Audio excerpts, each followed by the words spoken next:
It's happening right now, Mr. Tony. Hello and welcome.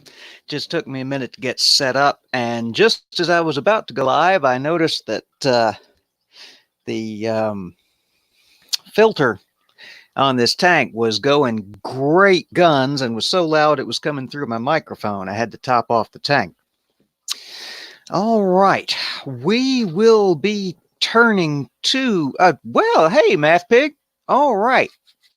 We got folks in the chat. We will be turning today to the first book of Judges, having polished off Joshua last time. Good to see everybody here. I think I may have found the sweet spot where people can join us. All right, let's move the cursor off of the end broadcast button so that we don't accidentally end the broadcast. Welcome, everybody, and good morning or afternoon or evening to you, whenever you are. Whenever you are? Well, yeah, that works. Wherever you are, in whatever part of the world. Pardon me.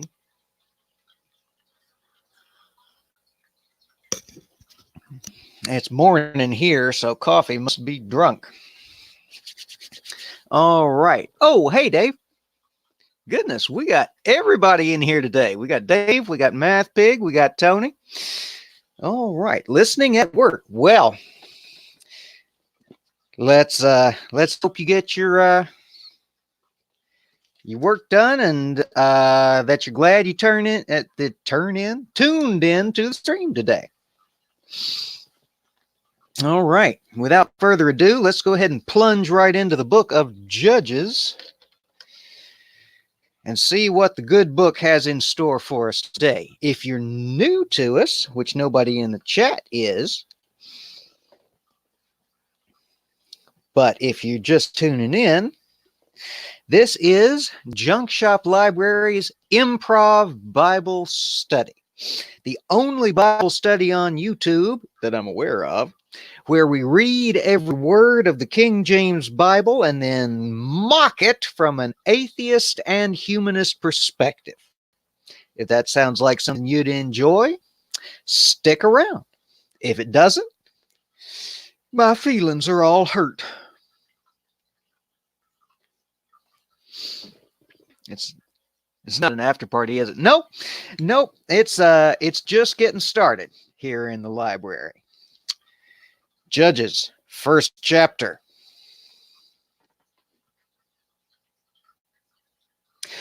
Now, after the death of Joshua, it came to pass that the children of Israel asked the Lord, saying, "Who shall go up for us against the Canaanites first to fight against them?"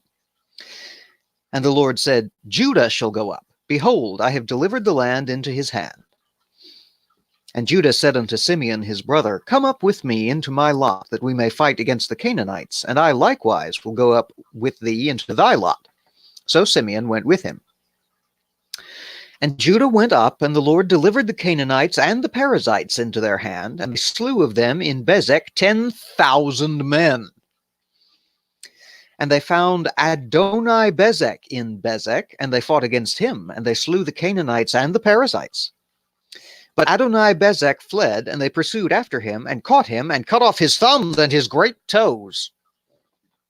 And Adoni-Bezek said, 70 kings, having their thumbs and their great toes cut off, gather their meat under my table, as I have done, so God hath requited me. And they brought him to Jerusalem, and there he died. Now the children of Judah had fought against Jerusalem, and had taken it, and smitten it with the edge of the sword, and set the city on fire. And afterward the children of Judah went down to fight against the Canaanites that dwelt in the mountain, and in the south, and in the valley.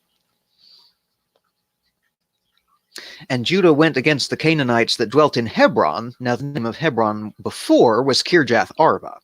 And they slew Sheshai, and Ahiman, and Talmai. And from thence he went against the inhabitants of Debir, and the name of Debir before was Kirjath Sepher. And Caleb said, "He that smiteth Kirjath Sepher, and taketh it, to him will I give Achsah my daughter to wife." And Othniel, the son of Kenaz, Caleb's younger brother, took it, and he gave him Achsah his daughter to wife. And it came to pass, when she came to him, that she moved him to ask of her father a field. And she lighted from off her ass, and Caleb said unto her, What wilt thou? And she said unto him, Give me a blessing, for thou hast given me a southland.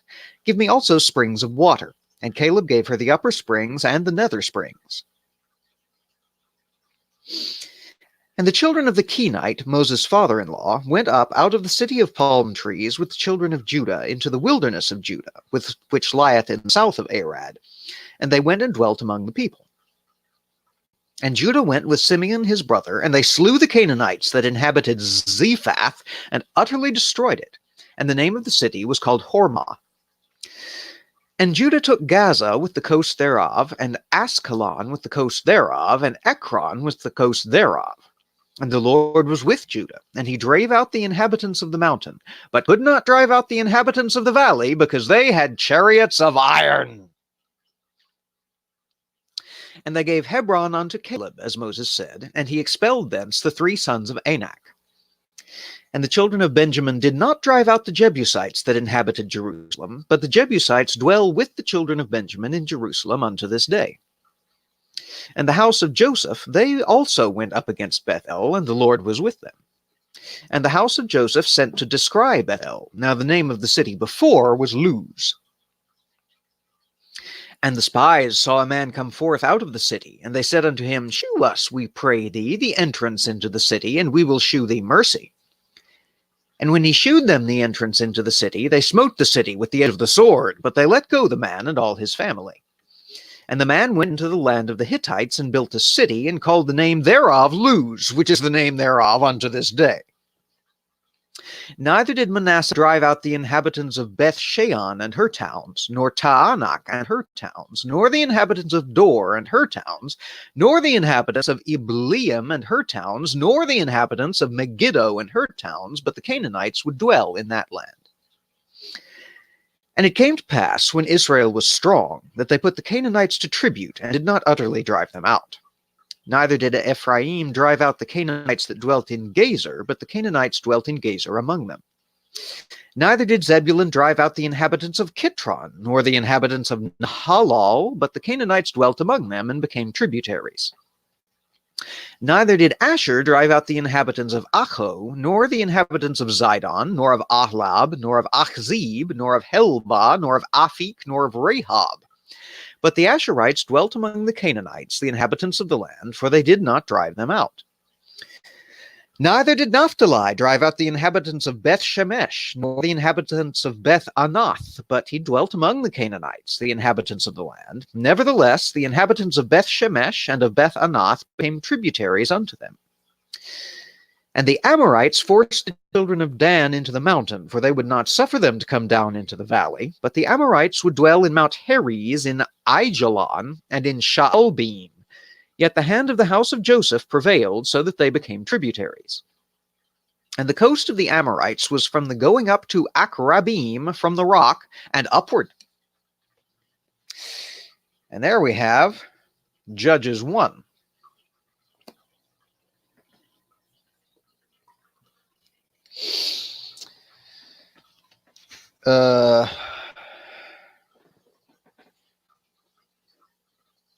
You know, for people who were just given the territories of all these folks as promised land, they didn't do a lot of slaying nor driving out, did they?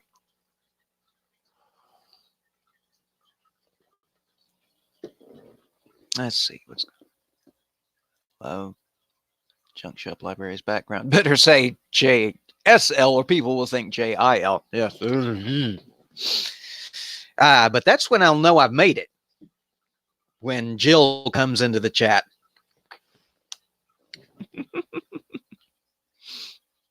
All right, let's get rid of that. Wow, that's light flashing on that button is distracting, and I'll get rid of that. A friend of mine gave this to me, and it says, no thanks, I'm an introvert. You wouldn't know it from me here on the channel, would you, that I'm an introvert? Well, you gotta do something. All right, so Joshua, king of slaughter, dies, and Judah, king of rent money extracting, takes over. They go into the promised land, and instead of massacring everybody, make everybody pay tribute to them. And that's all that happens in chapter 1.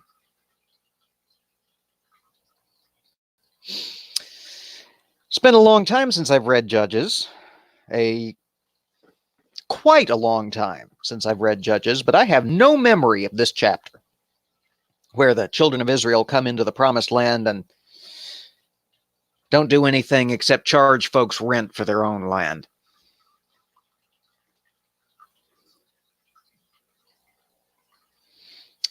Chapter 2.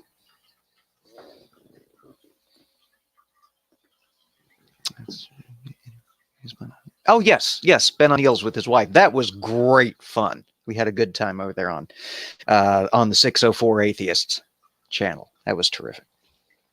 What do you think, y'all? Chapter 2? I think so. I got nothing on tap today. Put up a little thing here for the timestamp for anybody scanning through looking for their favorite passage.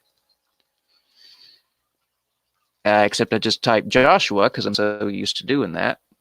Judges 2. Show. Yes, Judges was. Judges 2. All right. Judges 2.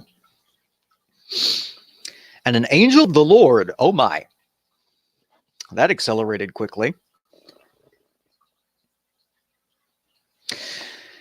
And an angel of the Lord came up from Gilgal to Bochim, and said, I made you to go up out of Egypt, and have brought you unto the land which I swear unto your fathers. And I said, I will never break my covenant with you. And ye shall make no league with the inhabitants of this land. Ye shall throw down their altars, but ye have not obeyed my voice. Why have ye done this? Wherefore I also said, I will not drive them out from before you, but they shall be as thorns in your sides, and their gods shall be a snare unto you. And it came to pass, when the angel of the Lord spake these words unto all the children of Israel, that the people lifted up their voice and wept. And they called the name of that place Bochim, and they sacrificed there unto the Lord. And when Joshua had let the people go, the children of Israel went every man unto his inheritance to possess the land. And the people served the Lord all the days of Joshua, and all the days of the elders that outlived Joshua, who had seen all the great works of the Lord, that he did for Israel. And Joshua the son of Nun, the servant of the Lord, died, being 110 years old. And they buried him in the border of his inheritance in Timnath-Heres, in the mount of Ephraim, on the north side of the hill Gaash. And also all that generation were gathered unto their fathers. And there arose another generation after them, which knew not the Lord, nor yet the works which he had done for Israel. Uh-oh. And the children of Israel did evil in the sight of the Lord, and served Baalim. And they forsook the Lord God of their fathers, which brought them out of the land of Egypt, and followed other gods, of the gods of the people that were round about them, and bowed themselves unto them, and provoked the Lord to anger. And they forsook the Lord, and served Baal and Ashtaroth. And the anger of the Lord was hot against Israel, and he delivered them into the hands of spoilers that spoiled them. And he sold them into the hands of their enemies round about, so that they could no longer stand before their enemies. Whithersoever they went out, the hand of the Lord was against them for evil, as the Lord had said, and as the Lord had sworn unto them, and they were greatly distressed. Nevertheless, the Lord raised up judges, which delivered them out of the hand of those that spoiled them. And yet they would not hearken unto their judges, but they went a-whoring after other gods, and bowed themselves unto them. They turned quickly out of the way which their fathers walked in, obeying the commandments of the Lord, but they did not so. And when the Lord raised them up judges, then the Lord was with the judge, and delivered them out of the hand of their enemies all the days of the judge. For it repented the Lord, because of their groanings, by reason of them that oppressed them and vexed them. And it came to pass, when the judge was dead, that they returned, and corrupted themselves more than their fathers, in following other gods to serve them, and to bow down unto them. They ceased not from their own doings, nor from their stubborn way. And the anger of the Lord was hot against Israel, and he said, Because that this people hath transgressed my covenant which I commanded their fathers, and have not hearkened unto my voice, I also will not henceforth drive out any from before them of the nations which Joshua left when he died, that through them I may prove Israel, whether they will keep the way of the Lord to walk therein, as their fathers did keep it, or not. Therefore the Lord left those nations without driving them out hastily, neither delivered he them into the hand of Joshua. All righty. Well, that explains why they included Joshua 1, doesn't it?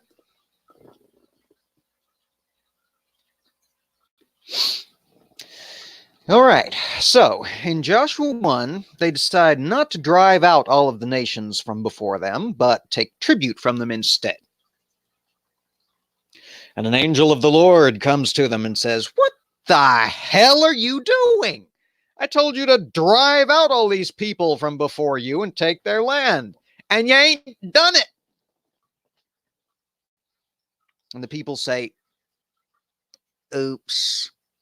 And they prostrate themselves before the Lord, and God says, Not good enough. Damn it. Not good enough. And God abandons them. And then we get a little précis of much that is come in the book of Judges, if memory serves. That periodically the groaning of the people of Israel under the yoke of them that surround them becomes too much to bear for the Lord, and he raises up a mighty judge among them, who delivers them from the hand of the evil peoples around them. And then after they're delivered, they go back worshiping the Baalim and the Ashtaroth. And God says, Oh, fuck you, and delivers them into the hand of the people around them again. And soon the yoke of the people around them grows too heavy for the Israelites, and they bemoan themselves and cry out to the Lord. And the Lord raises up a mighty judge from among them and delivers them from the hand of the people that are around them. And about as soon as that happens, the people forget about the Lord and go back to worshiping the Baalim and the Ashtaroth and the other gods of the peoples around them. And God says, Oh, fuck you, and throws them over into the... And this apparently goes on for quite some time.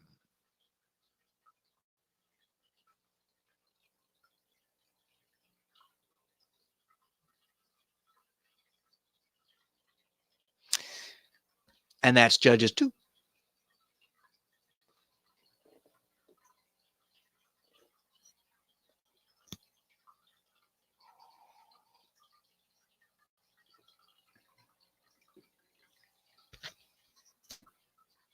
Who's up for chapter 3?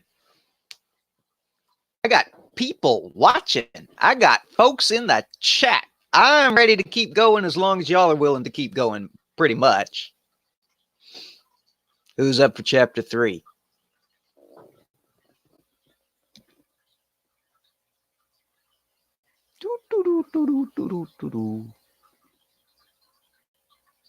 Well, I am. I want to find out what happens.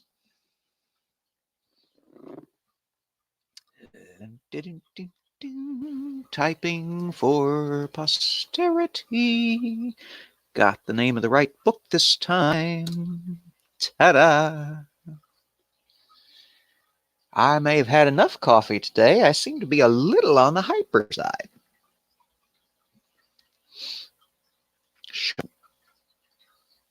Judges 3. Tony Design says go for it. All right. I'm with Tony on this one. All right. Judges 3. Let's see what shenanigans the people of Israel get up to.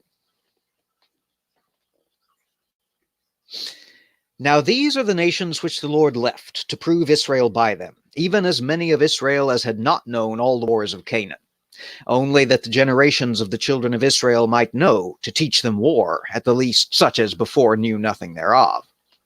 namely 5 lords of the Philistines, and all the Canaanites, and the Sidonians, and the Hivites that dwelt in Mount Lebanon, from Mount Baal Hermon unto the entering in of Hamath. And they were to prove Israel by them, to know whether they would hearken unto the commandments of the Lord, which he commanded their fathers by the hand of Moses. And the children of Israel dwelt among the Canaanites, Hittites, and Amorites, and Perizzites, and Hivites, and Jebusites. And they took their daughters to be their wives, and gave their daughters to their sons, and served their gods. And the children of Israel did evil in the sight of the Lord, and forgat the Lord their God, and served Baalim and the groves. Therefore the anger of the Lord was hot against Israel, and he sold them into the hand of Cushan-Rishathaim, king of Mesopotamia. And the children of Israel served Cushan-Rishathaim 8 years. And when the children of Israel cried unto the Lord raised up a deliverer to the children of Israel, who delivered them, even Othniel, the son of Kenaz, Caleb's younger brother. And the Spirit of the Lord came upon him, and he judged Israel, and went out to war. And the Lord delivered Cushan-Rishathaim, king of Mesopotamia, into his hand, and his hand prevailed against Cushan-Rishathaim. And the land had rest 40 years, and Othniel the son of Kenaz died. And the children of Israel did evil again in the sight of the Lord, and the Lord strengthened Eglon, the king of Moab, against Israel, because they had done evil in the sight of the Lord. And he gathered unto him the children of Ammon and Amalek, and went and smote Israel, and possessed the city of palm trees. So the children of Israel served Eglon, the king of Moab, 18 years. But when the children of Israel cried unto the Lord raised them up a deliverer, Ehud, the son of Gera, a Benjamite, a man left-handed. And by him the children of Israel sent a present unto Eglon, the king of Moab. But Ehud made him a dagger, which had 2 edges, of a cubit length, and he did gird it under his raiment upon his right thigh. And he brought the present unto Eglon, king of Moab, and Eglon was a very fat man. And when he had made an end to offer the present, he sent away the people that bare the present. But he himself turned again from the quarries that were by Gilgal, and said, I have a secret errand unto thee, O king. Who said, Keep silence. And all that stood by him went out from him. And Ehud came unto him, and he was sitting in a summer parlor, which he had for himself alone. And Ehud said, I have a message from God for thee. And he arose out of his seat. And Ehud put forth his left hand, and took the dagger from his right thigh, and thrust it into his belly. And the haft also went in after the blade, and the fat closed upon the blade, so that he could not draw out the dagger out of his belly, and the dirt came out. Then Ehud went forth through the porch, and shut the doors of the parlor upon him, and locked them. When he was gone out, his servants came. When they saw that, behold, the doors of the parlor were locked, they said, Surely he covereth his feet in his summer chamber. And they tarried till they were ashamed, and behold, he opened not the doors of the parlor. Therefore they took a key, and opened them, and behold, their lord was fallen down dead on the earth. And Ehud escaped while they tarried, and passed beyond the quarries, and escaped unto Seirath. And it came to pass, when he was come, that he blew a trumpet in the mountain of Ephraim, and the children of Israel went down with him from the mount, and he before them. And he said unto them, Follow after me, for the Lord hath delivered your enemies the Moabites into your hand. And they went down after him, and took the fords of Jordan toward Moab, and suffered not a man to pass over. And they slew at Moab, of Moab at that time about 10,000 men, all lusty and all men of valor, and there escaped not a man.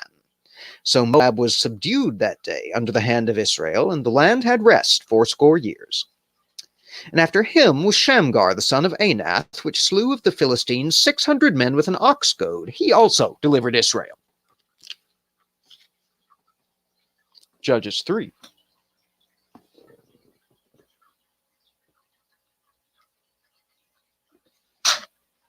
Tony Designs. Yes, the dirt came out. They can't say poo in the Bible. Oh, they can say dirt. All right. Note to tyrants. When emissaries from your subdued peoples come, make sure you check them for weapons on both sides, because they might be left-handed men, and I might stab you in the stomach until the dirt comes out and leave you in the bathroom.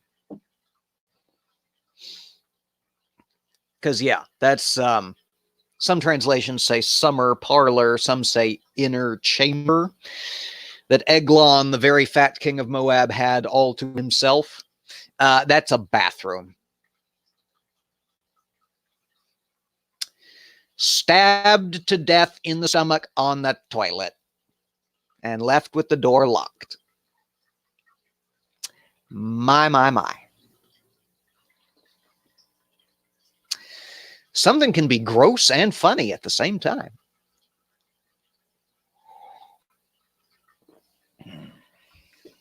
And then, given short shrift there at the very end, after a man who was detailed even down to left-handedness, Shamgar, son of Anath, who killed 600 Philistines single-handed with a cattle prod, and that's all we know about him.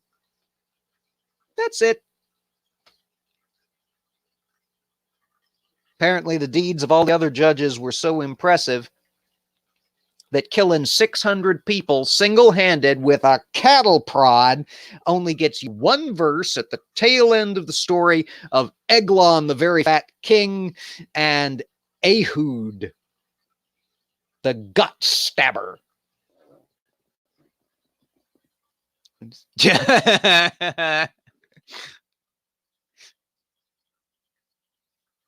Yep.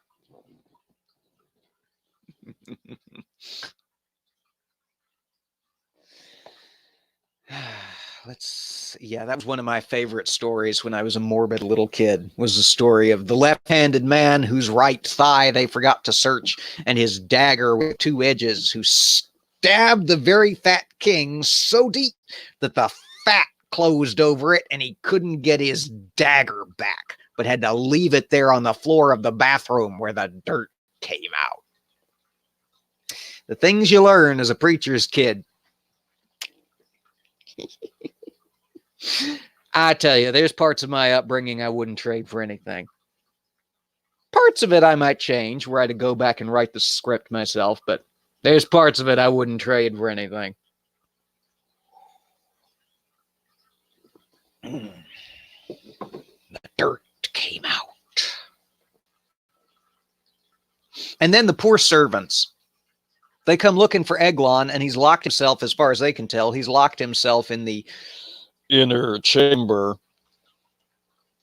And they wait, and they wait, and they wait until they were embarrassed. And finally, they unlock, and there's fat old Eglon there on the floor, dead with the dirt coming out. The servants' reactions go unrecorded. Oh, we hadn't even been going half an hour. I think we can take another chapter of Judges, don't you?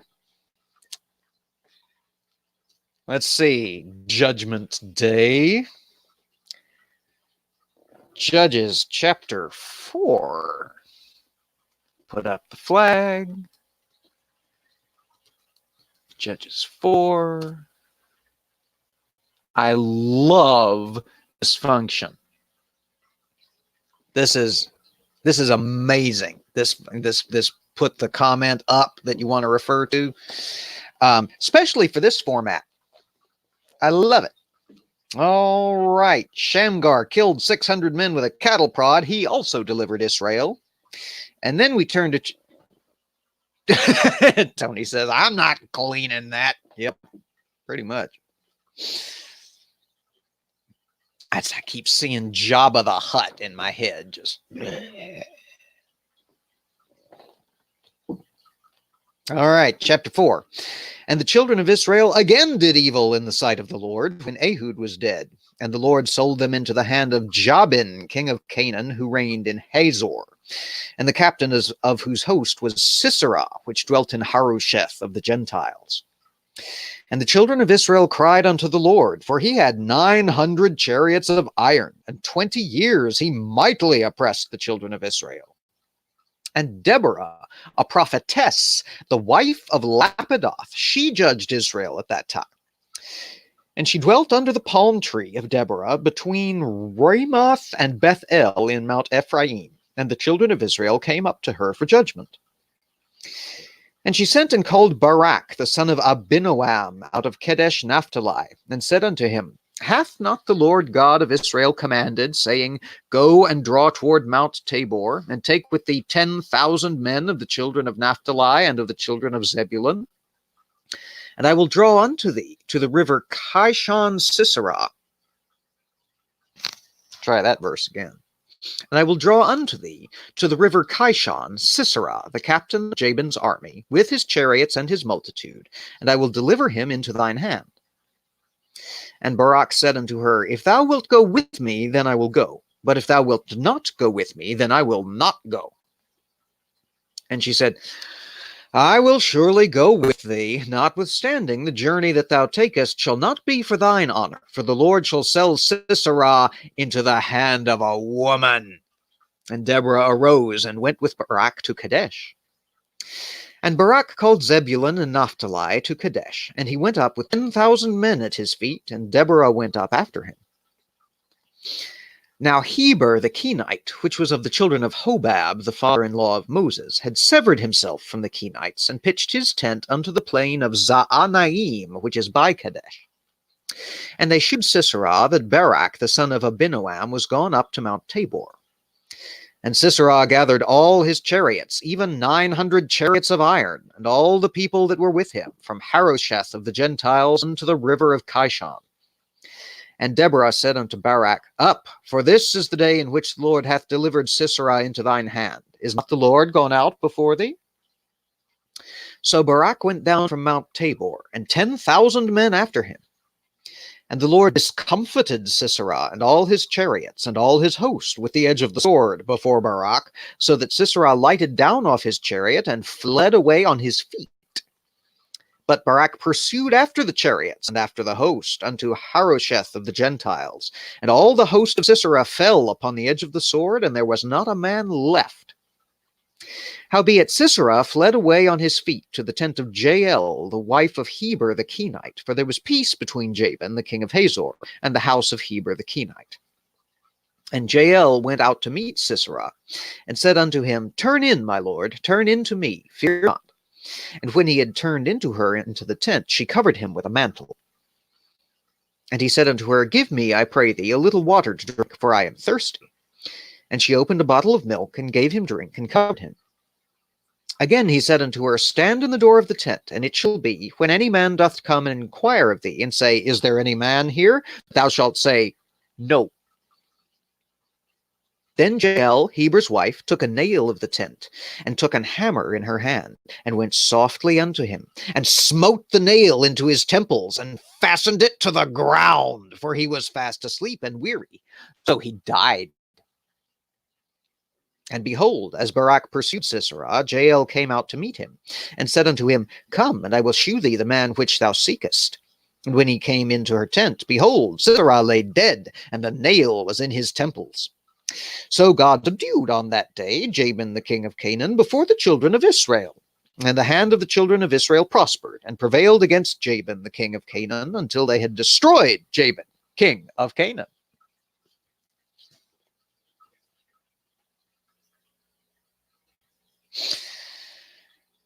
Judges 4, token women. One of them badass. About damn time in this book. It's only taken us, what page are we on? 120 pages to get to a woman who's anything other than the wife of thus and so. Judges chapter 4. The prophetess Deborah is sitting under her tree dispensing her judgment. The general comes to her and says, What should we do? And she says, You know what you should do? You should go and kick their asses. And he says, not unless you come with me, I won't. She says, you know what? Well, I'll tell you what, I'll come with you.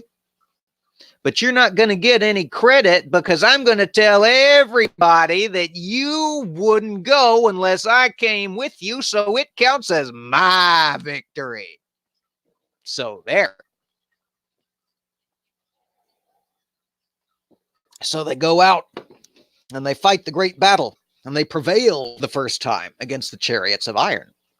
But Sisera the general runs away and hides in the tent of some woman who's allied with his king.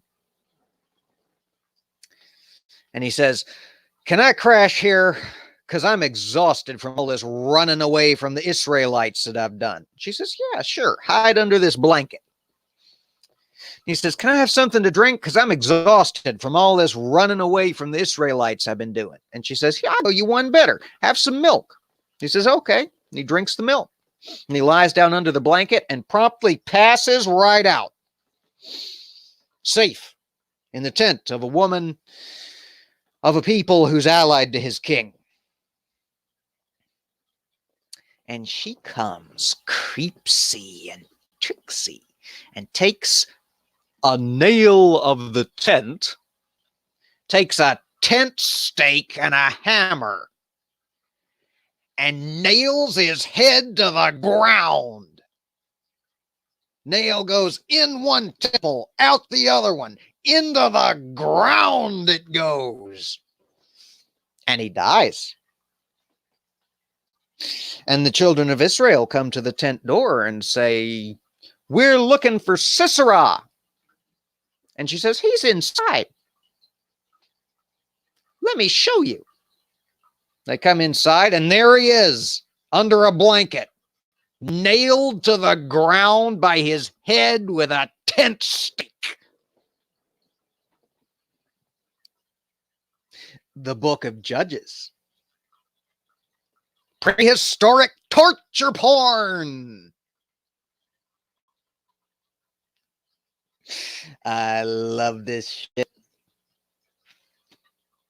At least we finally get some of the good old-fashioned ultra-violence that's not, you know, against women or children. Full-ass, grown-ass men, generals who ran away from the battle on foot. My. All right. So in the course of the last 2 chapters, we've had people stabbed to death in the stomach so deep that the dagger got lost and the dirt came out. And some poor motherfucker gets his head nailed to the ground and he dies. Low, and he dies. Is that low or LOL? LOL, and he dies. Yep. Let's see. We've been going 38 minutes. We got, if I'm reading that icon correctly, we've got 2 people watching. Of those 2 people watching, who wants to see what happens next in Judges? I've made a covenant with myself. I'm not going to run over an hour, because if I do, ain't nobody going to watch this on replay. Who's up for more judgment? Assuming I don't drop the thing on the floor and lose my place. It's just coffee, I promise. It's 12:30 here in the morning, or afternoon, technically.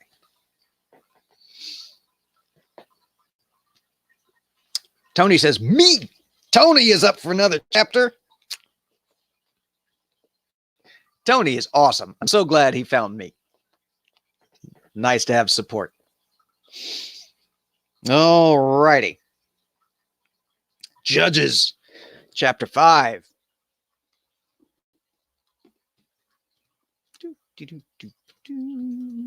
One-handed typing. Who's up for more?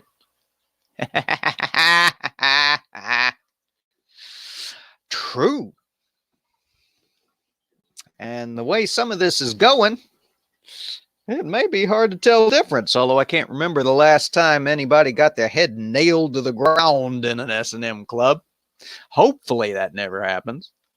I mean, accidents happen, but shit. Blood play is an advanced sport, ladies and gentlemen. Not for the beginner. And don't do anything where temples are, because the bone is real, real thin. I got weird quick. I love it when it gets weird. Thanks, Tony. All right, Judges 5. Then sang Deborah and Barak the son of Abinoam on that day, saying, Praise ye the Lord for the avenging of Israel, when the people willingly offered themselves. Why do I have to hold this so much closer? It's because I don't have my glasses on. That's why.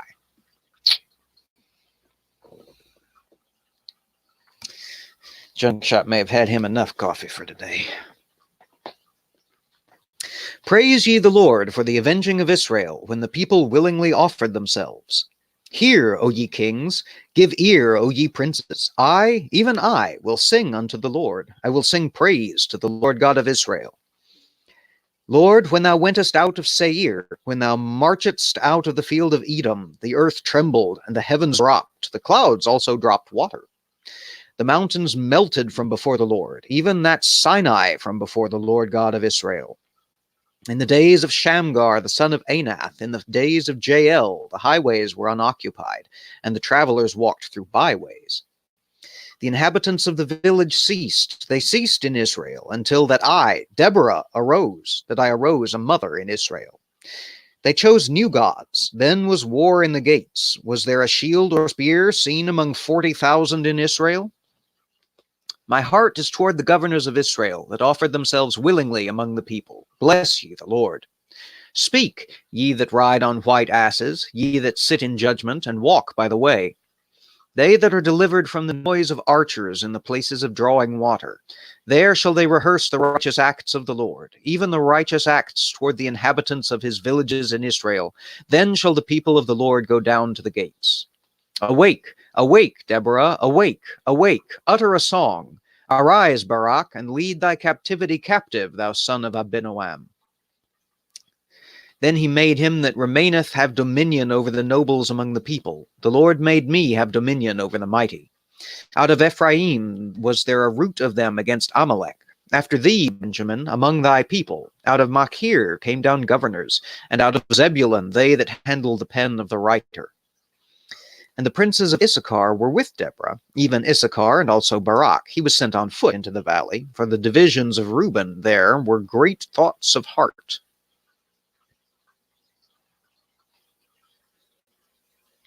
Why abodest thou among the sheepfolds to hear the bleatings of the flocks? For the divisions of Reuben there were great searchings of heart. Gilead abode beyond Jordan. And why did Dan remain in ships? Asher continued on the seashore, and abode in his breaches. Zebulun and Naphtali were a people that jeoparded their lives unto the death in the high places of the field. The kings came and fought. Then fought the kings of Canaan in Taanach by the waters of Megiddo. They took no gain of money. They fought from heaven. The stars in their courses fought against Sisera. The river of Kishon swept them away, that ancient river, the river Kishon. O my soul, thou hast trodden down strength. Then were the horse hoofs broken by the means of the pransings of their mighty ones. Curse ye Meroz, said the angel of the Lord. Curse ye bitterly the inhabitants thereof, because they came not to the help of the Lord, to the help of the Lord against the mighty. Blessed above women shall Jael, the wife of Heber the Kenite, be. Blessed shall she be above women in the tent. He asked water, and she gave him milk. She brought forth butter in a lordly dish. She put her hand to the nail, and her right hand to the workman's hammer. And with the hammer she smote Sisera. She smote off his head when she had pierced and stricken through his temples. At her feet he bowed, he fell, he lay down. At her feet he bowed, he fell. Where he bowed, there he fell down dead. The mother of Sisera looked out at a window and cried through the lattice, Why is his chariot so long in coming? Why tarry the wheels of his chariots? Her wise ladies answered her, Yea. She returned answer to herself. Have they not sped? Have they not divided the prey? To every man a damsel or two? To Sisera a prey of diverse colors, a prey of diverse colors of needlework on both sides, meat for the necks of them that take the spoil. So let all thine enemies perish, O Lord, but let them that love him be as the sun when he goeth forth in his might. And the land had rest 40 years.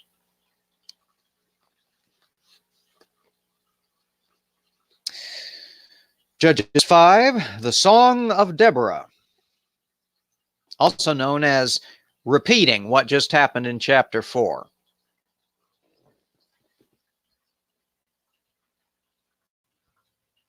Stop it.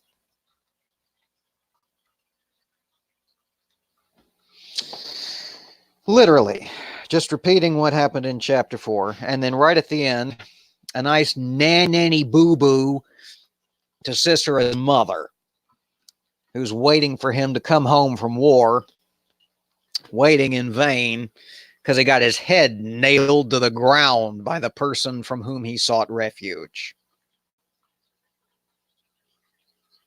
Yep.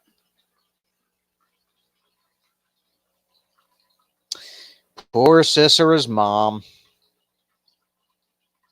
Nameless. Now sonless.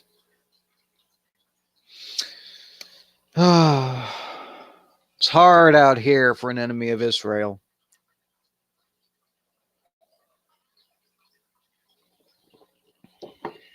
I'm out of coffee now.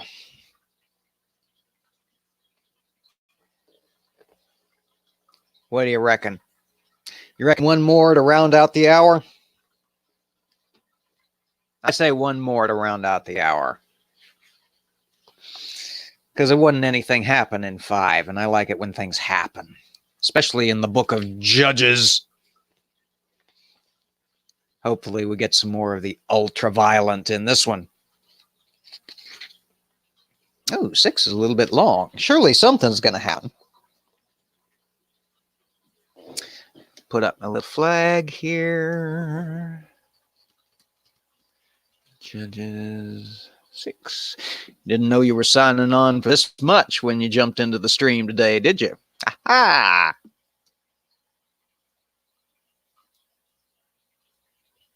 Tony says, go for it! Tony's always here with the support. I appreciate it very much, my friend. I really and truly do. All righty. Judges 6. The land had rest 40 years. And the children of Israel did evil in the sight of the Lord, and the Lord delivered them into the hand of Midian 7 years. And the hand of Midian prevailed against Israel. And because of the Midianites, the children of Israel made them the dens which are in the mountains, and caves, and strongholds. And so it was, when Israel had sown, the Midianites came up, and the Amalekites, and the children of the east, even they came up against them. And they encamped against them, and destroyed the increase of the earth, till thou come unto Gaza, and left no sustenance for Israel, neither sheep, nor ox, nor ass. For they came up with their cattle and their tents, and they came as grasshoppers for multitude, for both they and their camels were without number, and they entered into the land to destroy it. And Israel was greatly impoverished because of the Midianites, and the children of Israel cried unto the Lord. And it came to pass, when the children of Israel cried unto the Lord because of the Midianites, that the Lord sent a prophet unto the children of Israel, which said unto them, Thus saith the Lord God of Israel, I brought you up from Egypt, and brought you forth out of the house of bondage, and I delivered you out of the hand of the Egyptians, and out of the hand of all that oppressed you, and drave them out from before you, and gave you their land. And I said unto you, I am the Lord your God. Fear not the gods of the Amorites, in whose land ye dwell, but ye have not obeyed my voice. And there came an angel of the Lord, and sat under an oak which was in Ophrah, that pertained unto Joash the Abizarite, and his son Gideon threshed wheat by the winepress, to hide it from the Midianites. And the angel of the Lord appeared unto him, and said unto him, The Lord is with thee, thou mighty man of valor. And Gideon said unto him, O my Lord, if the Lord be with us, why then is all this befallen us? And where be all his miracles which our fathers told us of, saying, Did not the Lord bring us up from Egypt? But now the Lord hath forsaken us, and delivered us into the hands of the Midianites. And the Lord looked upon him and said, Go in this day thy might. Go in this day thy might, and thou shalt save Israel from the hand of the Midianites. Have not I sent thee? And he said unto him, O my Lord, wherewith shall I save Israel? Behold, my family is poor in Manasseh, and I am the least in my father's house. And the Lord said unto him, Surely I will be with thee, and thou shalt smite the Midianites as one man. And he said unto him, If now I have found grace in thy sight, then shew me a sign that thou talkest with me. Depart not hence, I pray thee, until I come unto thee, and bring forth my present, and set it for thee. And he said, I will tarry until thou come again.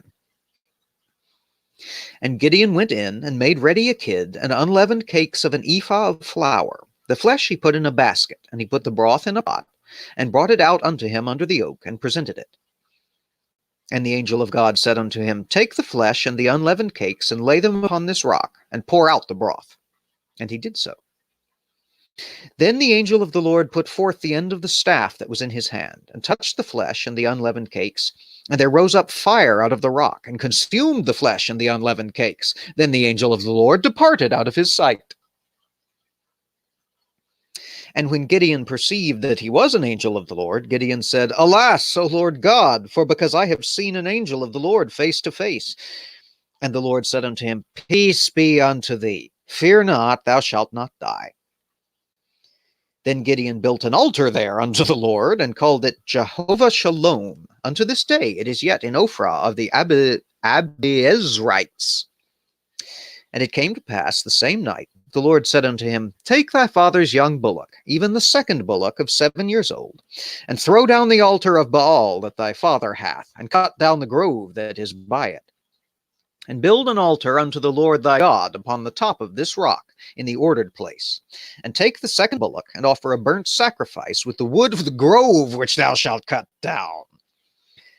Then Gideon took 10 men of his servants, and did as the Lord had said unto him. And so it was, because he feared his father's household and the men of the city, that he could not do it by day, that he did it by night. And when the men of the city arose early in the morning, behold, the altar of Baal was cast down, and the grove was cut down that was by it, and the second bullock was offered upon the altar that was built. And they said one to another, Who hath done this thing? And when they inquired and asked, they said, Gideon the son of Joash hath done this thing. Then the men of the city said unto Joash, Bring out thy son, that he may die, because he hath cast down the altar of Baal, and because he hath cut down the grove that was by it. And Joash said unto all that stood against him, Will ye plead for Baal? Will ye save him? He that will plead for him, let him be put to death whilst it is yet morning. If he be a god, let him plead for himself, because one hath cast down his altar. Herefore on that day he called him Jerubbaal, saying, Let Baal plead against him, because he hath thrown down his altar. Then all the Midianites and the Amalekites and the children of the east were gathered together, and went over, and pitched in the valley of Jezreel. But the Spirit of the Lord came upon Gideon, and he blew a trumpet, and Abiezer was gathered after him. And he sent messengers throughout all Manasseh, who also was gathered after him. And he sent messengers unto Asher, and unto Zebulun, and unto Naphtali, and they came up to meet him.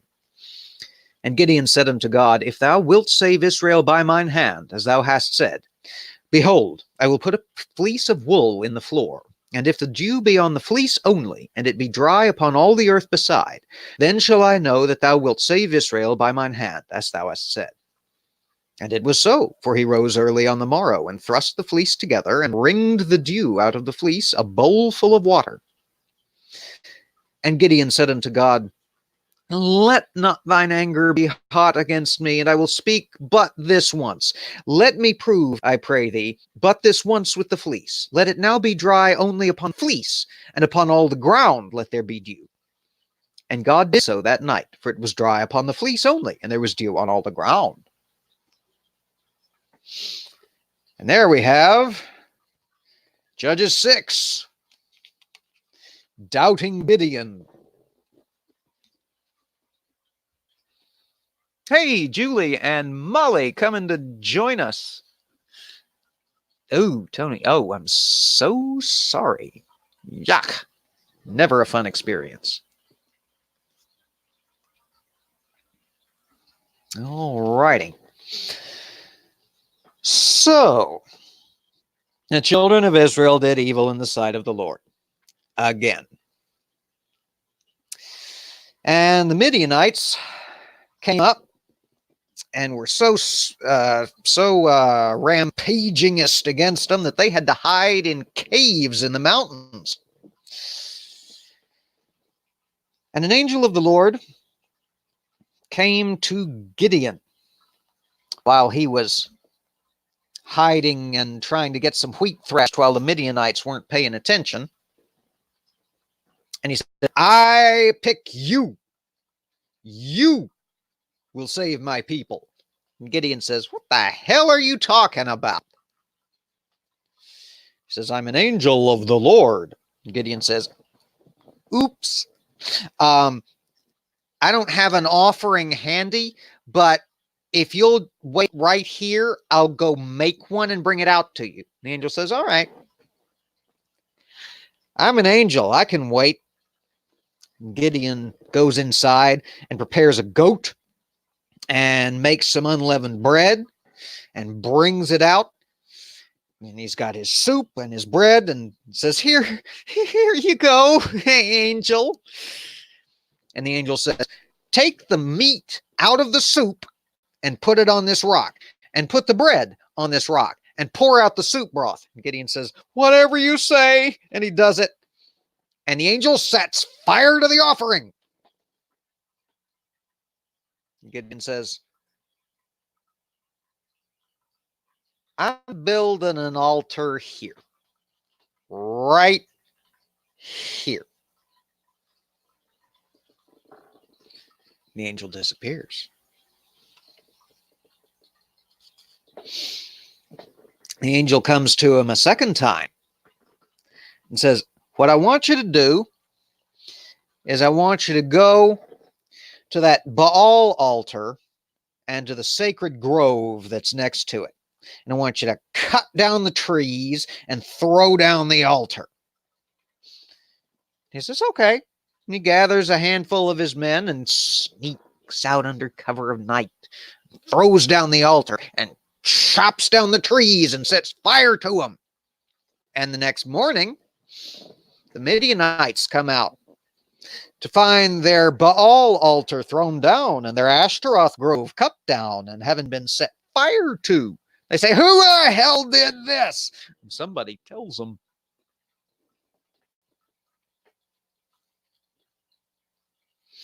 So they go to Gideon's daddy. They say, do you know what your son did? So, I don't know. In the middle of the night last night, he snuck out and he threw down our altar and chopped down our trees and set fire to them. His life shall be forfeit. Bring his ass out.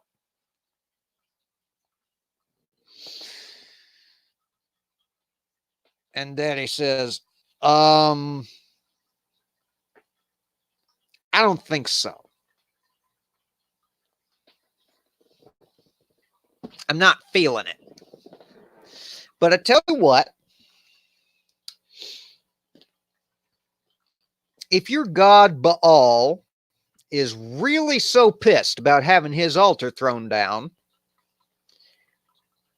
you tell him to bring his ass over here and we'll talk about what my son did.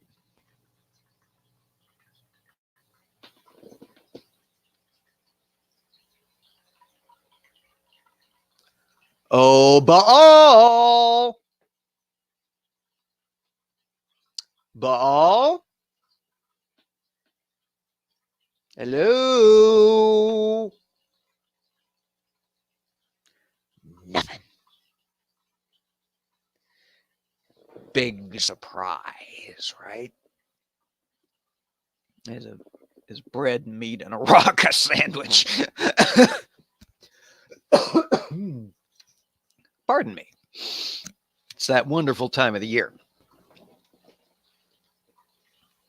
And I'm going to say no, because you would need 2 rocks.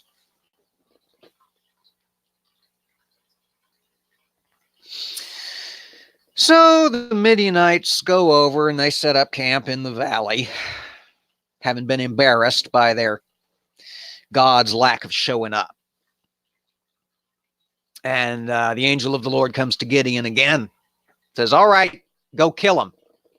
And Gideon says, you're going to have to forgive my skepticism, but I'm not even the oldest one in my father's house. And I'm a little hesitant to go charging off against the hosts of the Midianites on the word of somebody who once set fire to my toast. So I tell you what, I've got a test for you. I'm going to take this blanket and I'm going to spread it on the ground, and I want it to be all wet with dew in the morning. And if it's all wet with dew in the morning, but the ground around it is dry, then I'll know you're actually an angel of the Lord, and I'll be convinced, and I'll go to war for you. So he spreads the blanket out on the ground, he goes into his tent, and he goes to sleep. And he gets up the next morning, and lo and behold, the fleece is wet, and the ground around it is dry. And he wrings out the fleece, and there's a whole bowl full of water's worth of dew in the fleece. And he thinks to himself, and he says, I wonder if I'd gotten up earlier. If I'd gotten up earlier, maybe the dew on the ground around would not have evaporated yet. And he says, oh, angel of the Lord. The angel of the Lord comes and says, what is it this time?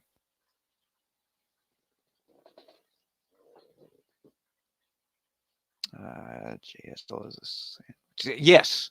Yes, I am.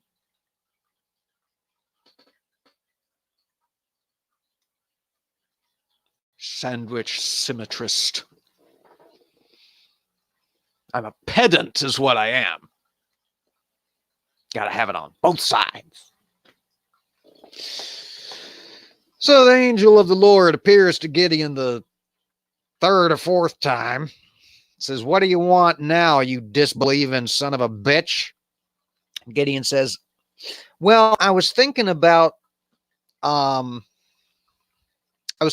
evaporation. The angel says, oh, crap. Not recorded, but you know that's what the angel said, is, oh, crap. Gideon says, and having been thinking about evaporation, I was wondering if you could do another sign and another wonder for me. The angel says, what do you want? All I'm asking is you to lead your army into battle. Good Lord, I have been asking people in your family for generations to lead their armies into battle, and they just went off rampage, killed fuckers, and didn't have any problem with it. Oh dear, what do you want? And Gideon says, I want, when I wake up tomorrow, the ground around this blanket to be wet and the blanket to be dry, because that's really more impressive in terms of evaporation. The angel says, fine. Gideon goes to sleep, wakes up the next morning. There's dew all over the ground. He tries to wring out the blanket. Nothing in the blanket. The sheep's fleece is dry. And he says, well, shit, I guess I've got to go warlording now.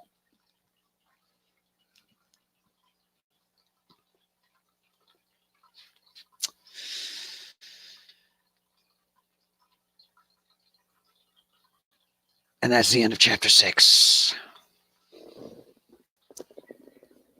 We have 4 people watching. I am so excited. This may be a record for me in terms of live. Hey, we know nobody's going to watch this live stream after the fact. Nobody watches hour-long live streams after the fact. I'm going to do Judges 7. Especially since at least one person is here on their lunch break.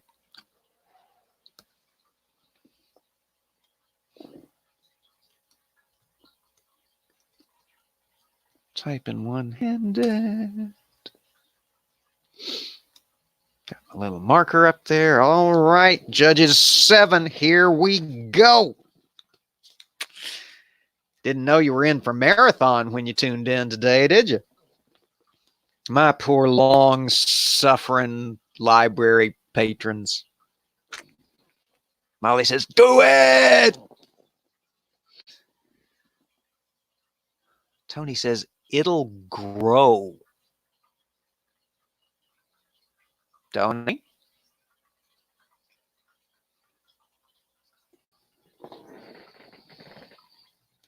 Judges, chapter 7. Then Jerubbaal, who is Gideon, and all the people that were with him, rose up early, and pitched beside the well of Harod, so that the host of the Midianites were on the north side of them, by the valley of Moreh in the valley. And the Lord said unto Gideon, the people that are with thee are too many for me to give the Midianites into their hands, lest Israel vaunt themselves against me, saying, mine own hand hath saved me. Now therefore go to, proclaim in the ears of the people, saying, whosoever is fearful and afraid, let him return and depart early from Mount Gilead.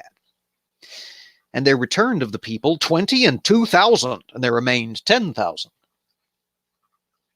And the Lord said unto Gideon, the people are too many. Bring them down unto the water, and I will try them for thee there. And it shall be, that of whom I say unto thee, this shall go with thee, the same shall go with thee. And of whomsoever I say unto thee, this shall not go with thee, the same shall not go. So he brought down the people unto the water. And the Lord said unto Gideon, every one that lappeth of the water with his tongue, as a dog lappeth, him thou shalt set by himself. Likewise, every one that boweth down upon his knees to drink. And the number of them that lapped, putting their hand to their mouth, were 300 men. But all the rest of the people bowed down upon their knees to drink water. And the Lord said unto Gideon, by the 300 men that lapped will I save you, and deliver the Midianites into thine hand, and let all the other people go, every man unto his place. So the people took victuals in their hand, and their trumpets, and he sent all the rest of Israel, every man unto his tent, and retained those 300 men. And the host of Midian was beneath him in the valley. And it came to pass the same night that the Lord said unto him, arise, get thee down unto the host, for I have delivered it into thine hand. But if thou fear to go down, go thou with Phurah thy servant down to the host. And thou shalt hear what they say, and afterward shall thine hand be strengthened to go down unto the host. And then he went down with Phurah his servant unto the outside of the armed men that were in the host. And the Midianites and the Amalekites and all the children of the east lay along in the valley like grasshoppers for multitude, and their camels were without number, as the sand by the sea side for multitude. And when Gibeon was come, behold, there was a man that told a dream unto his fellow, and said, behold, I dreamed a dream, and lo, a cake of barley bread tumbled into the host of Midian, and came unto a tent, and smote it that it fell, and overturned it. The tent lay along. And his fellow answered and said, there is nothing else save the sword of Gideon the son of Joash, a man of Israel, for unto his hand hath God delivered Midian and all the host. And it was so, when Gideon heard the telling of the dream, and the interpretation thereof, that he worshipped, and returned unto the host of Israel, and said, arise, for the Lord hath delivered into your hand the host of Midian. And he divided the 300 men into 3 companies, and put a trumpet in every man's hand, with empty pitchers and lamps within the pitchers. And he said unto them, look on me, and do likewise. And behold, when I come to the outside of the camp, it shall be that, as I do, so shall ye do. When I blow with the trumpet, I and all that are with me, then blow ye the trumpets also on every side of the camp, and say, the sword of the Lord and of Gideon. So Gideon and the 100 men that were with him came unto the outside of the camp in the beginning of the middle watch. And they had newly set the watch, and they blew the trumpets and brake the pitchers that were in their hands. And the three companies blew the trumpets, and brake the pitchers, and held the lamps in their left hands, and the trumpets in their right hands, to blow withal. And they cried, The sword of the Lord and of Gideon. And they stood every man in his place round about the camp. And all the host ran, and cried, and fled. And the 300 blew the trumpets, and the Lord set every man's sword against his fellow, even throughout all the host. And the host fled to Beth Shittah in Zererath, and to the border of Abel Meholah unto Tabath. And the men of Israel gathered themselves together out of Naphtali, and out of Asher, and out of all Manasseh, and pursued after the Midianites. And Gideon sent messengers throughout all Mount Ephraim, saying, Come down against the Midianites, and take before them the waters unto Beth-barah and Jordan. Then all the men of Ephraim gathered themselves together, and took the waters unto Beth-barah and Jordan. And they took 2 princes of the Midianites, Oreb and Zeb. And they slew Oreb upon the rock Oreb, and Zeb they slew at the winepress of Zeb, and pursued Midian, and brought the heads of Oreb and Zeb to Gideon on the other side Jordan.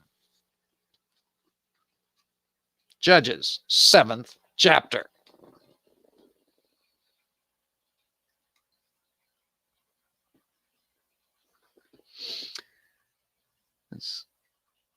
Oh, it'll grow. Oh, the view. Okay. Yeah. Thanks for clarifying that, Tony. I was not sure what you were talking about. I meant to continue to Judges 7. Julie says she's trying this without the app on her phone and somehow skipped all the way back to Judges 2. None of her comments will be current. LOL. Well, that's all right. I'll take the comments where I can get them. All righty. So, Gibeon raises a great... Why do I keep saying Gibeon? It's Gideon. Duh. Gideon raises a great army of... Sorry, I got to do math right quick. They returned 20 of 32,000 men to go out against the Midianites. And God says, that's too much. If I send an army that big, you know what's going to happen? You'll wipe the floor with them, and then you'll take credit for it. So I tell you what you're going to do, Mr. Gideon. You're going to let anybody who's scared go home. So Gideon goes out to his army and says, anybody who's scared, go home. And 22,000 people go home, leaving 10. And the Lord says, that's still too many. You know what'll happen if I send you out with an army that size, 10,000 men? You'll wipe the floor with them. And then you'll take credit for it. And I won't get any credit for it. And I want credit for everything because I am God. And everything happens. I get credit. So there.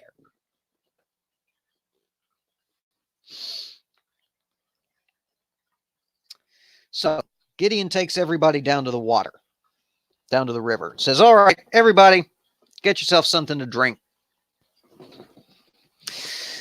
And the soldiers who scoop up handfuls of water and drink like this, he keeps them. Anybody who goes down to the river and just drinks it up like that, they get sent home. Now, back in my Sunday school and churching days,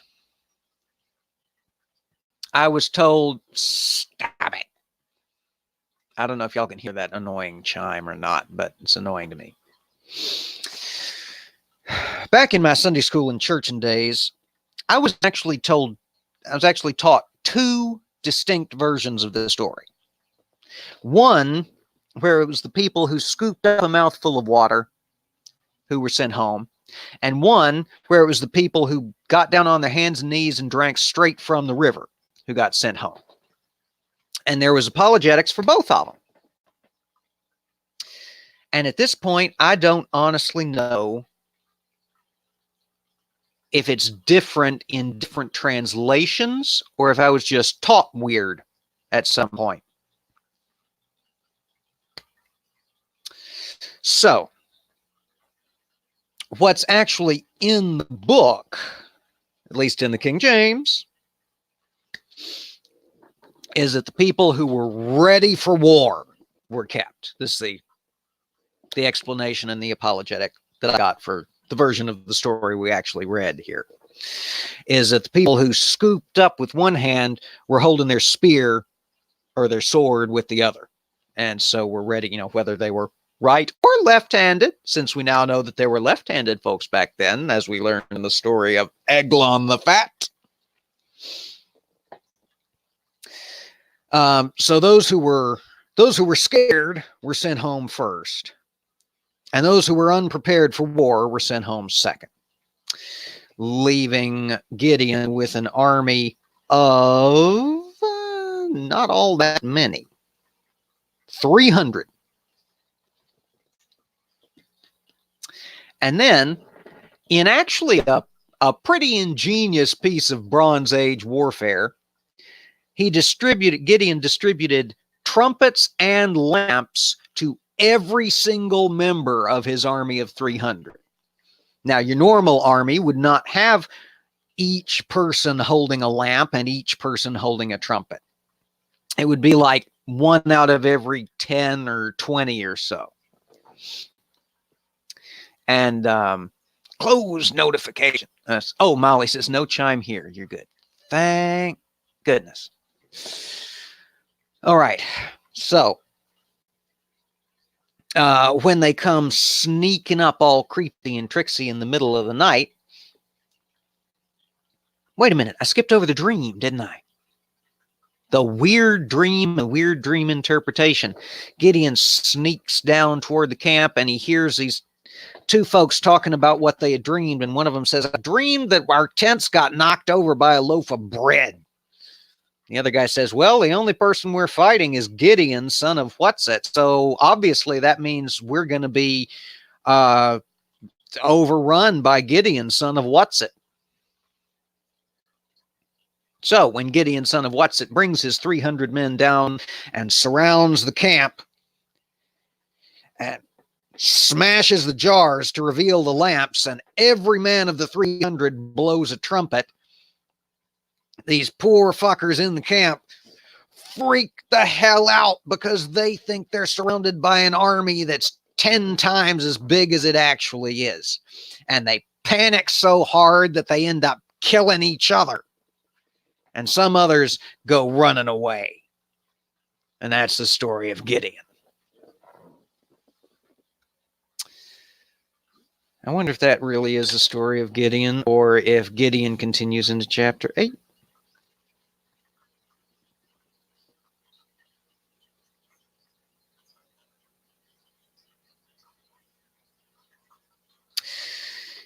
Gideon continues into chapter 8. We have just crossed the hour and 15-minute mark. I'm going to wrap the story of Gideon with chapter 8, and then I'll wrap the stream.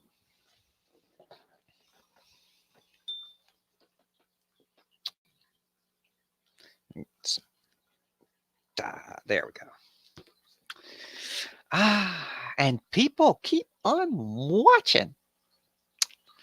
I never cease to be amazed by people actually wanting to hear some nerd in the world's jumbliest library waxing cranky about the Bible, especially given that I read it word for word first. I love that y'all do, but it does not ever cease to amaze me. All right, chapter 8. Put up my little flag.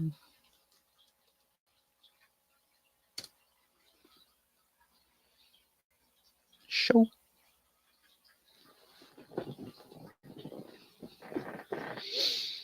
Judges 8.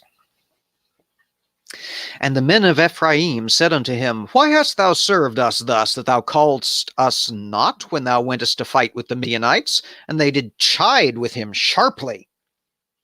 And he said unto them, What have I done now in comparison of you? Is not the gleaning of the grapes of Ephraim better than the vintage of Abiezer?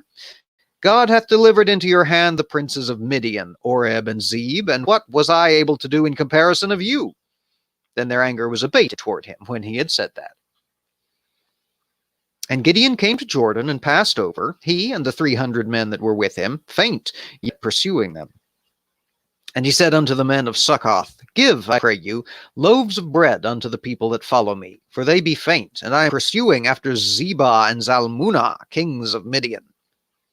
And the princes of Succoth said, Are the hands of Zebah and Zalmunna now in thine land, that we should give bread unto thine army?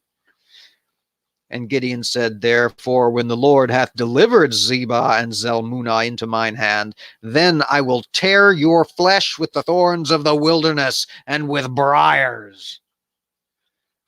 And he went up thence to Penuel, and spake unto them likewise. And the men of Penuel answered him, as the men of Succoth had answered him.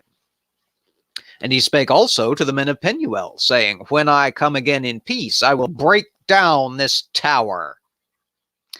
Now Zebah and Zalmunna were in Karkor, and their hosts with them, about 15,000 men, all that were left of all the hosts of the children of the east, for there fell 120,000 men that drew sword. And Gideon went up by the way of them that dwelt in the tents on the east of Nobah and Jogbehah, and smote the host, for the host was secure. And when Zebah and Zalmunna fled, he pursued after them, and took 2 kings of Midian, Zebah and Zalmunna, and discomfited all the host. And Gideon the son of Joash returned from battle before the sun was up, and caught a young man of the men of Succoth, and inquired of him. And he described unto him the princes of Succoth, and the elders thereof, even 17 men. And he came unto the men of Succoth, and said, Behold, Zebah and Zalmunna, with whom ye did upbraid me, saying, Are the hands of Zebah and Zalmunna now in thine hand, that we should give bread unto thy men that are weary? And he took the elders of the city, and thorns of the wilderness and briars, and with them he taught the men of Succoth. And he beat down the tower of Penuel, and slew the men of the city. Then said he unto Zebah and Zalmunna, What manner of men were they whom ye slew at Tabor? And they answered, As thou art, so were they. Each one resembled the children of a king. And he said, They were my brethren, even the sons of my mother. As the Lord liveth, if ye had saved them alive, I would not slay you. And he said unto Jether, his firstborn, Up, and slay them. But the youth drew not his sword, for he feared, because he was yet a youth. And Zebah and Zalmunna said, Rise thou, and fall upon us, for as a man is, so is his strength. And Gideon arose, and slew Zebah and Zalmunna, and took away the ornaments that were on their camels' necks. Then the men of Israel said unto Gideon, Rule thou over us, both thou and thy son, and thy son's son also, for thou hast delivered us from the hand of Midian. And Gideon said unto them, I will not rule over you, neither shall my son rule over you. The Lord shall rule over you.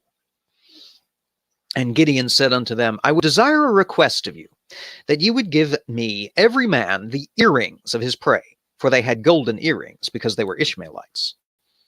And they answered, We will willingly give them. And they spread a garment, and did cast therein every man the earrings of his prey. And the weight of the golden earrings that he requested was 1,700 shekels of gold, besides ornaments and collars and purple raiment that was on the kings of Midian, and besides the chains that were about their camels' necks. And Gideon made an ephod thereof, and put it in his city, even in Ophrah. And all children went thither a whoring after it, which thing became a snare unto Gideon and to his house. Thus was Midian subdued before the children of Israel, so that they lifted up their heads no more. And the country was in quietness 40 years in the days of Gideon. And Jerubbaal, the son of Joash, went and dwelt in his own house. And Gideon had 70 sons of his body begotten, for he had many wives. And his concubine that was in Shechem, she also bare him a son, whose name he called Abimelech. And Gideon the son of Joash died in a good old age, and was buried in the sepulchre of Joash his father, in Ophrah of the Abiezrites. And it came to pass, as soon as Gideon was dead, that the children of Israel turned again, and went a whoring after Baalim, and made Baal Berith their god. And the children of Israel remembered not the Lord their God, who had delivered them out of the hands of all their enemies on every side, Neither showed they kindness to the house of Jerubbaal, namely Gideon, according to all the goodness which he had shewed unto Israel. There we have Judges 8, in which a whole lot happens. Molly says, drink, that counts. the ephod. Those long-time viewers know that there's a time when the curious girdle of the ephod was such a common phrase in this book that it ended up being a drinking game.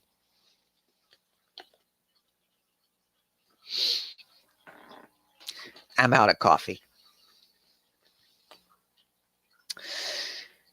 All righty. So, the Ephraimites come to Gideon and say, why weren't we included? We wanted to go on the massacre party trip. And he said, what are you whining about? You had vineyards to take care of. Get over yourself.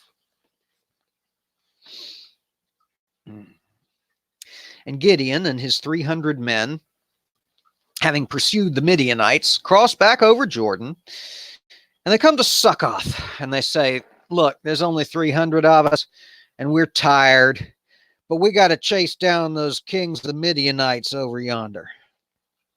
The people of Succoth say, you ain't caught them yet, and they're the kings of this area round about. We ain't giving you jack.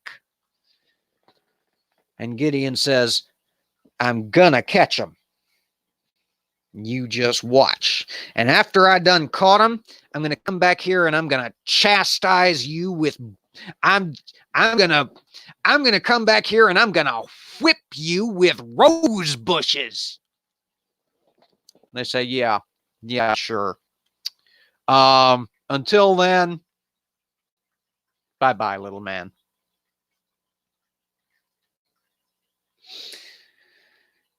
So he goes on up to Penuel.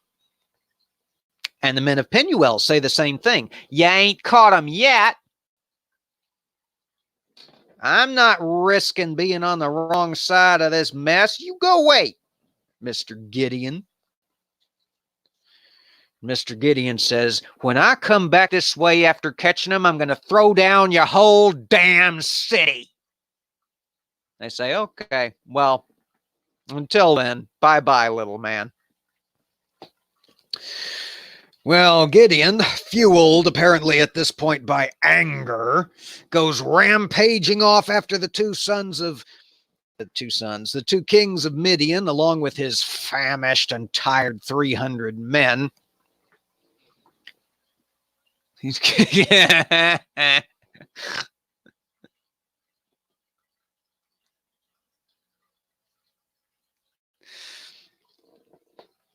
and they catch up to him and capture the two kings of Midian. And they take their camels' golden necklaces and also their earrings and the earrings of all of their men. And they turn around and come back down to Penuel and they throw down the whole damn city. They said, I warned you, Gideon says, I warned you what would happen if you didn't give us a sandwich. We would throw down your whole city. And the Penuel say, okay, fair enough. So they keep on going back the way they came, taking the two kings of Zebah and Zalmunna. And along the way, oh yeah, Penuel, they don't just throw down the city, they kill everybody inside it. Well, the men, the ones that count. Remember, Deborah aside, this is still the manly man's book of manliness. So, doesn't say what they do with the women and children, but I suspect at this point, having made it 123 pages into this shit, we can probably guess what a bunch of Bronze Age barbarians throwing down an entire city out of spite and killing all of the men thereof did with the women and children.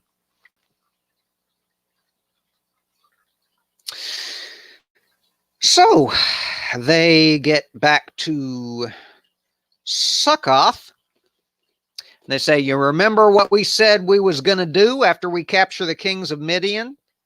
And the men of Succoth say, yeah, you said you were going to whip us with briars. So they get whipped with briars. Ouch. It's only okay if the rose bushes consent. All right. And so Gideon takes all the golden ornaments that they captured, the earrings and the camel necklaces and stuff, and they make an ephod and puts it in his home city, and it becomes an annoyance because everybody wants to come all touristy and see it. And then he dies. And as soon as Gideon was dead, the children of Israel go a-whoring after other gods. In case you hadn't picked up on it by now, that's going to be a refrain in this book of Judges. I don't know if it's going to reach curious girdle of the ephod level, but it's going to be a refrain. As soon as X dies, the children of Israel go whoring after other gods.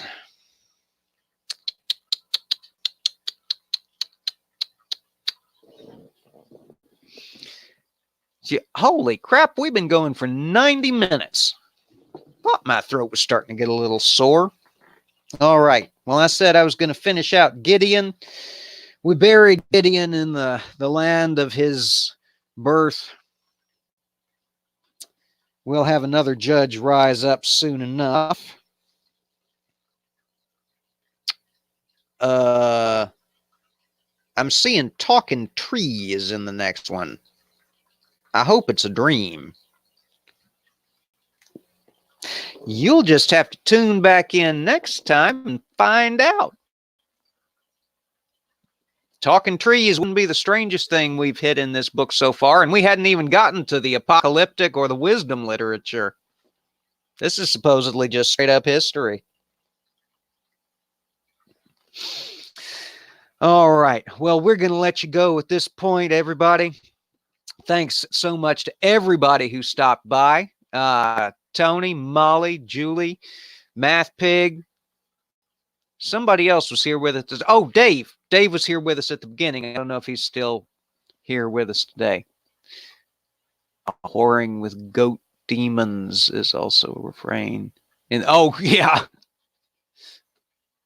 Yeah, if you haven't checked that out, No Illusions, one of the hosts of God-awful movies and Citation Needed, two very filthy but very funny podcasts, wrote a short song called, what is it, Molly? Is it Leviticus in rhyme, Leviticus in verse, something like that? And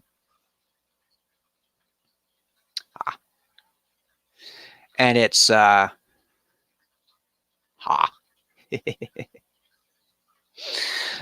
it's very funny, and it pretty much is all of Leviticus in verse form. If I'd known that song was around, I could have saved myself like 38 chapters of. All right. Well, we're going to wrap this here. Everybody take care, be safe, stand against hate. And we will, in the immortal words of LeVar Burton, see you next time. Bye now.